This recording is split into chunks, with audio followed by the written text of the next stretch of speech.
Hello everyone, my name is Mary Beth and I'm bringing you a proofreading strategy from the Writing Center at Bowie State University.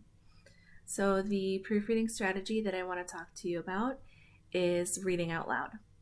And I know a lot of people think that that's not any more useful than just reading your document to yourself, but actually it can be very useful because when you're reading silently to yourself, a lot of the times your brain will just kind of fix things without asking you, and it can be easy to gloss over mistakes and not end up fixing them.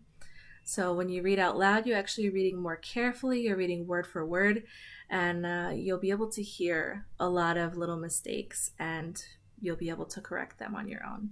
So I made a few examples of some of the mistakes that you can find. So the ones that are examples are in bold. So I'll read the first one. Now let's say you had deleted something from your sentence. So we're going to skip over the part that's deleted. So it says, if he had known, the main character would not have gone into the shop. So here, because you heard me read it out loud, or if you're hearing yourself, if you're reading your own paper, you hear the word the twice in a row. And it's not immediately obvious because they're not next to each other. So when you're reading silently, it would be easy to skip over that. But when you read it out loud, you hear it and you go, did I just say the twice? Yes, I did. And you can fix it. So the next one says, he was wondered if he should have just stayed home.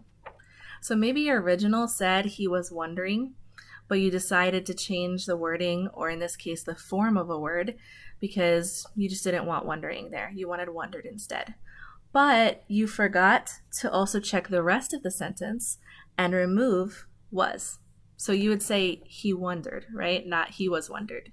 So when you read it out loud, again, you'll realize it doesn't sound quite right and you can fix it. The next one says, according to the author, the main character, who had never left his hometown before, was afraid not of leaving his home, but of deciding not to come back because he found he liked the bustling, exciting outside world better than he thought he would or even could. So this sentence is a long one, and that's another thing that you can catch when you read your own paper. Even though there may not be anything grammatically wrong with the sentence, but if it's really long and you know you had to pause for breath like 2 or 3 times, then it might also be too long for your reader. Even if they're reading silently to themselves, sometimes they can get lost in a long sentence. So it's easy to catch if you have a long sentence like that when you're reading out loud that, okay, maybe I should break this up into 2 or 3 smaller sentences, and that way the reader can follow along easier. And the last example is in this bottom paragraph.